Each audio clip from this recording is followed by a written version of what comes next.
तो चलिए अब शुरू करते हैं सुपरफास्ट खबरों का सिलसिला। केंद्रीय मंत्री रामविलास पासवान का निधन हो गया। उन्होंने कल शाम दिल्ली के फोर्टिस अस्पताल में आखिरी सांस ली। रामविलास पासवान लंबे समय से बीमार चल रहे थे। रामविलास पासवान के निधन पर प्रधानमंत्री नरेंद्र मोदी, राष्ट्रपति और बिहार के मुख्यमंत्री नीतीश कुमार ने शोक जताया। पीएम नरेंद्र मोदी ने रामविलास को उत्कृष्ट सांसद और मंत्री बताया है। रामविलास पासवान के निधन पर राजनीतिक गलियारों में शोक की लहर है। उनके निधन पर बिहार के पूर्व मुख्यमंत्री राबड़ी देवी, उनके बेटे तेजस्वी यादव और शाहनवाज हुसैन समेत कई नेताओं ने दुख जताया। केंद्रीय मंत्री रामविलास पासवान का पार्थिव शरीर आज पटना लाया जाएगा। पासवान के पार्थिव शरीर को दिल्ली से दोपहर 4 बजे तक पटना लाया जाएगा। हाथरस कांड के आरोपियों का दाव, जेल से पुलिस को लिखी चिट्ठी, खुद को बेगुनाह बताया। एसपी को लिखी चिट्ठी में आरोपियों ने पीड़ित परिवार पर उठाए सवाल। पीड़िता के मां और भाई पर लगाया लड़की को पीटने का आरोप। आरोपी की लिखी चिट्ठी के आने के बाद पीड़ित परिवार ने जताई हैरानी, कहा एक और नई साजिश। पुलिस को लिखी चिट्ठी में आरोपी संदीप ने कहा कि पीड़िता से उसकी दोस्ती थी, कभी कभी बात भी होती थी। हाथरस केस में सामने आया वीडियो, पुलिस के अनुसार घटना वाले दिन का है वीडियो। हाथरस पुलिस के मुताबिक घटना के वक्त महज 3 मीटर की ही दूरी पर थी पीड़िता की मां। शुरुआती जांच के अनुसार मां सुन सकती थी पीड़िता की चीख। हाथरस की सच्चाई सामने लाने के लिए एसआईटी ने तेज की जांच की रफ्तार, 40 लोगों से की पूछताछ। बिहार चुनाव में टिकट नहीं मिलने पर पूर्व डीजीपी गुप्तेश्वर पांडे की सफाई, कहा जो पार्टी कहेगी वो ही करूंगा। सीबीआई से मिले सुशांत के परिवार के सदस्य, फॉरेंसिक जांच से जुड़े पहलुओं को लेकर हुई बात। सांता क्रूज पुलिस स्टेशन में रिया चक्रवर्ती ने लगाई हाजिरी। हाईकोर्ट ने 10 दिन तक पुलिस के सामने आने की रखी है शर्त। सीएम अशोक गहलोत ने उद्योग जगत को बड़ी सौगात दी है। सीएम गहलोत ने 23 औद्योगिक इकाइयों का शिलान्यास और लोकार्पण किया है। इस दौरान सीएम गहलोत ने 6 औद्योगिक इकाइयों का लोकार्पण और 17 औद्योगिक इकाइयों का शिलान्यास किया। ये कार्यक्रम सीएमआर में वीसी के जरिए हुआ। सीएम अशोक गहलोत आज वन विभाग की समीक्षा की। इस मौके पर उन्होंने कहा कि पर्यावरण संतुलन के लिए वन्य जीवों का संरक्षण और वनों का विस्तार किया जाना बेहद जरूरी है। उन्होंने निर्देश दिए कि प्रदेश में वन क्षेत्र का विस्तार करने के लिए पूर्व प्रधानमंत्री श्रीमती इंदिरा गांधी के समय की शुरू की गई सामाजिक वानिकी योजना को जीवंत किया जाए।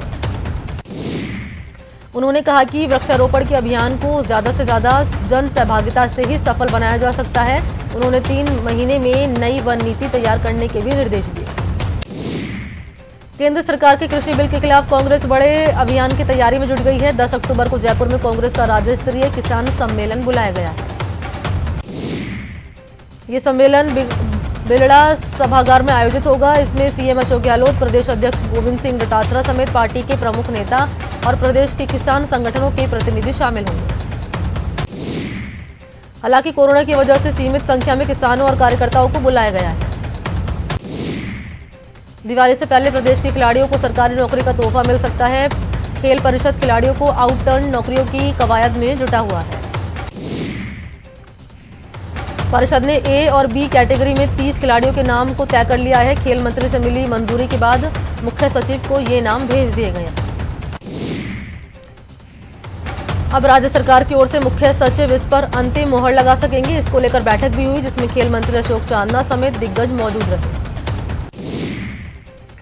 सहकारिता मंत्री उदयलाल आंजना ने कहा कि तिलम संघ को राजफेड में विलय करने की प्रक्रिया जो है वो शुरू हो गई है। तिलम संघ वर्तमान में लगभग 167 करोड़ रुपए के घाटे में है। लगभग 151 करोड़ रुपए की देनदारियां हैं। उन्होंने कहा कि सहकारिता के ढांचे को मजबूत करने की दिशा में ये कदम उठाया जा रहा है। साल 1991 से पहले तिलम संघ राजफेड का ही अंग था, लेकिन विश्व बैंक की शर्तों के आधार पर साल 1991 में राजफेड से अलग होकर तिलम संघ की स्थापना की गई थी।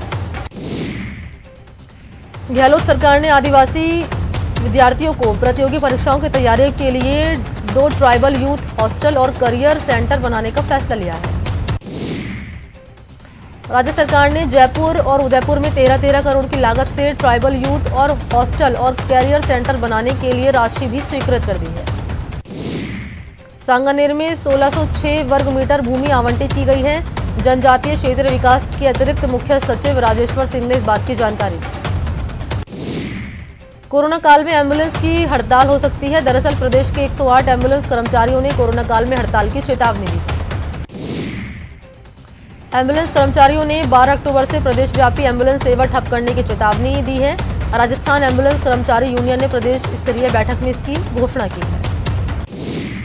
ये एम्बुलेंस कर्मचारी प्रदेश में 108 एम्बुलेंस के संचालन के लिए निकाली गई है। निविदा से नाराज हैं और वो इसमें संशोधन की मांग पर अड़े हुए हैं। उत्तर पश्चिम रेलवे ने कोरोना के खिलाफ जन आंदोलन अभियान की शुरुआत की है। रेलवे मंत्री पीयूष गोयल ने वीडियो कॉन्फ्रेंसिंग के जरिए गुरुवार को कोरोना के खिलाफ उपयुक्त व्यवहार अपनाने की शपथ दिलवाई। आगामी त्योहार के मद्देनजर रेलवे ने इस अभियान की शुरुआत की। उत्तर पश्चिम रेलवे के मुख्य जनसंपर्क अधिकारी सुनील बेनीवाल ने बताया कि रेल कर्मियों को कोरोना के बारे में सतर्क रहने की शपथ दिलवाकर इस अभियान की शुरुआत की गई है। उत्तर पश्चिम रेलवे ने कई कार्यालयों में कार्यरत रेल परिवार के 17,000 से ज्यादा सदस्यों ने अपने कार्यस्थल पर सोशल डिस्टेंसिंग का पालन करते हुए कोरोना के प्रति जागरूक रहने की शपथ ली है। उत्तर पश्चिम रेलवे के चारों मंडलों बीकानेर, जोधपुर, अजमेर और जयपुर के करालियों स्टेशनों के साथ ही ट्रेनों में कोरोना के प्रति जागरूकता लाने वाले पोस्टर बैनर लगाए गए। सीकर के लक्ष्मणगढ़ कस्बे में कांग्रेस सेवा दल की बैठक का आयोजन हुआ। बैठक में किसान विरोधी नीतियों, 2 गज दूरी, मास्क जरूरी, सेवा दल कार्यकारिणी विस्तार पर चर्चा हुई। बैठक के बाद लक्ष्मणगढ़ शहर के मुख्य बाजार में नुक्कड़ सभा का आयोजन हुआ। इस नुक्कड़ सभा में केंद्र सरकार की किसान विरोधी नीतियों के खिलाफ हस्ताक्षर अभियान की शुरुआत की गई। जयपुर के महात्मा गांधी अस्पताल के हार्ट सर्जन ने एओर्टिक डिसेक्शन का जटिल ऑपरेशन कर एक युवक की जान बचाने में सफलता हासिल की। बताया जाता है कि युवक को बहुत ही नाजुक स्थिति में महात्मा गांधी अस्पताल में लाया गया था, जहां प्रख्यात heart surgeon doctor M.A. Chishti ने तुरंत मरीज को देखा और समस्या की पहचान कर ली। रोगी को मोरफेंस सिंड्रोम नाम की बीमारी थी, जिसकी वजह से उसके हृदय के महाधमनी की परतें विभाजित हो गई थी, जिसमें लीकेज की वजह से ब्लड भर गया था।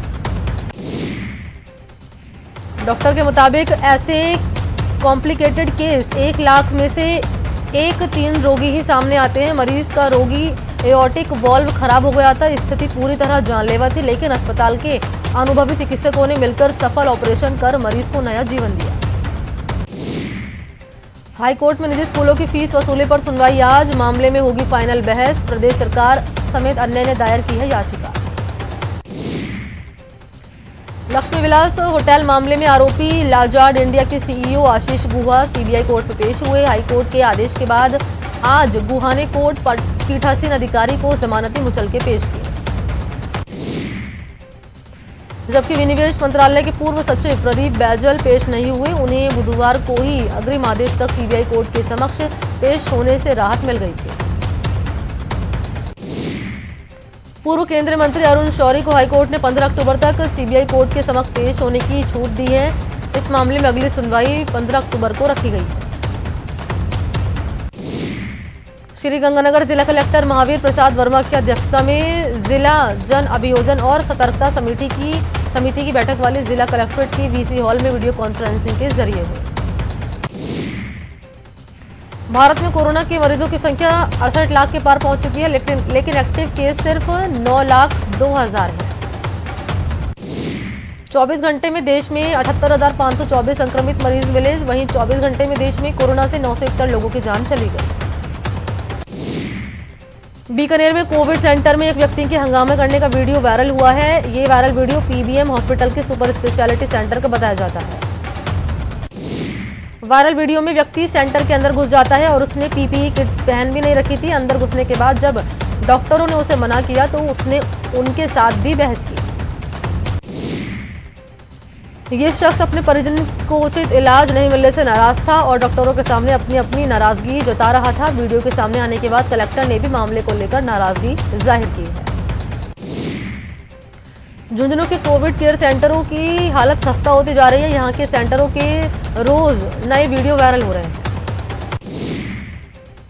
चुड़ावा में संचालित श्रीधर यूनिवर्सिटी से एक वीडियो वायरल हुआ, जिसमें देखा जा सकता है कि यहाँ पर ना तो सफाई होती है और ना ही सार संभाल।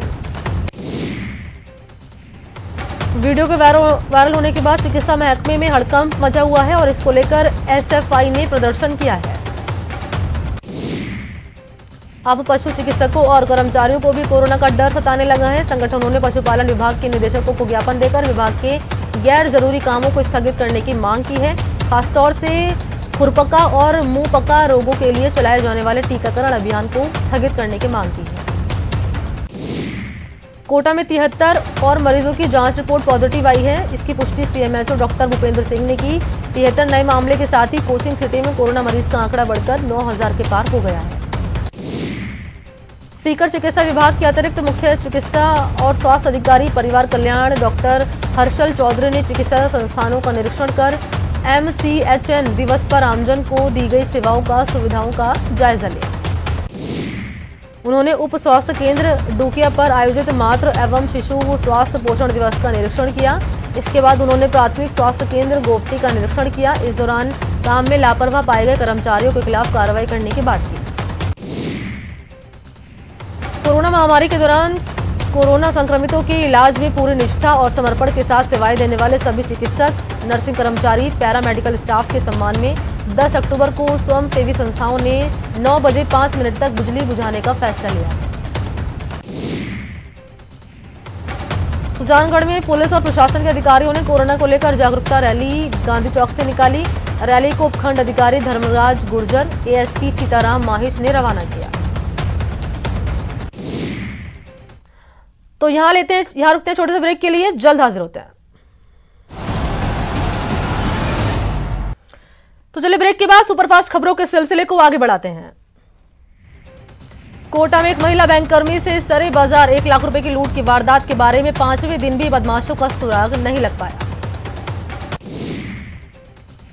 12 में अवैध शराब के खिलाफ केलवाड़ा पुलिस ने कार्रवाई की। अवैध 8 देसी शराब की पेटी के साथ एक कार को जब्त किया, साथ ही एक आरोपी को गिरफ्तार किया। फिलहाल पूछताछ चल रही है।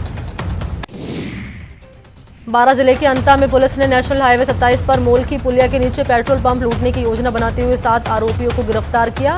साथ ही उनके कब्जे से लूट के 22 कीमती मोबाइल और 4 बाइक भी बरामद की। 12 से सल्फॉस का सेवन कर एक किसान ने आत्महत्या कर ली। मृतक परमानंद आमापुरा गांव का रहने वाला था। शराब के नशे में किसान ने सल्फॉस का सेवन कर लिया।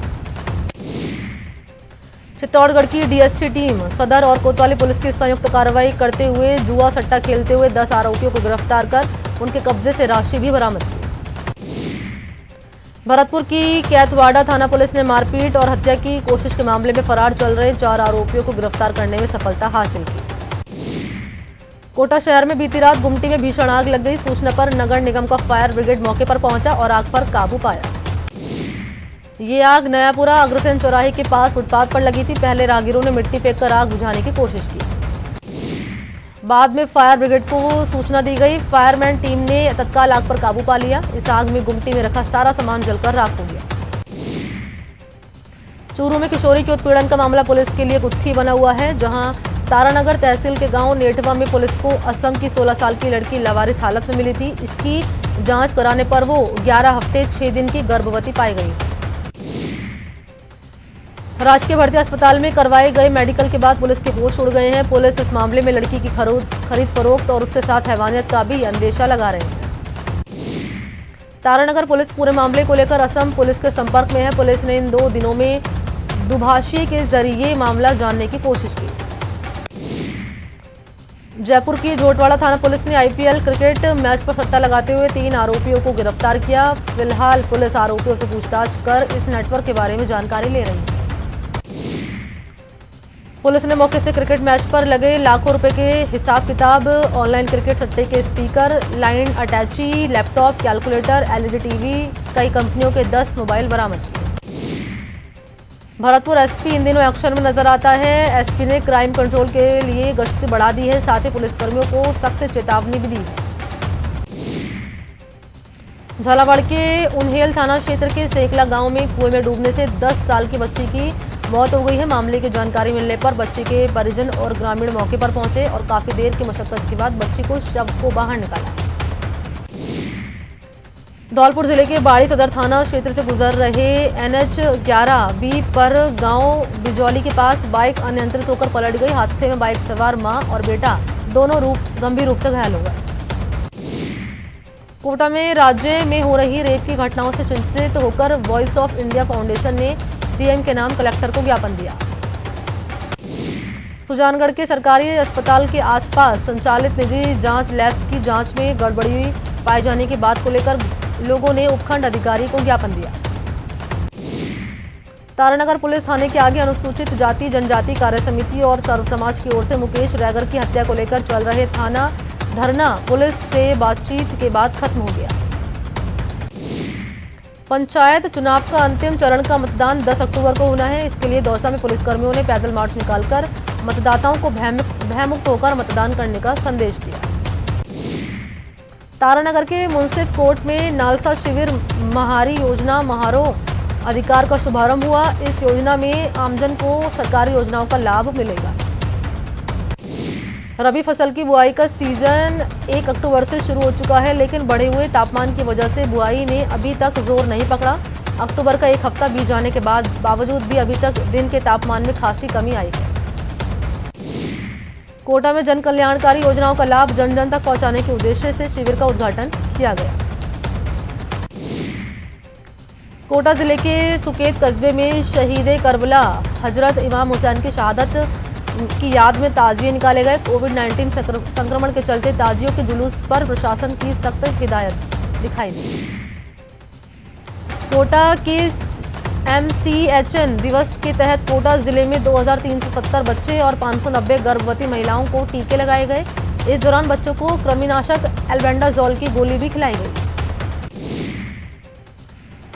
टोंक में मुंडिया महादेव मंदिर से 8 महीने पहले चोरी किए गए शिवलिंग और नंदी की प्रतिमा का मामला अब तूल पकड़ता हुआ नजर आ रहा है। कोटा नगर विकास न्यास प्रशासन का अतिक्रमण निरोधक दस्ता अतिक्रमणकारियों के खिलाफ कार्रवाई करते हुए माला फाटक रोड स्थित हरितीमा पट्टी के बीच अवैध कब्जे करके बना रखी 1 दर्जन से ज्यादा झोपड़ियों को हटाया।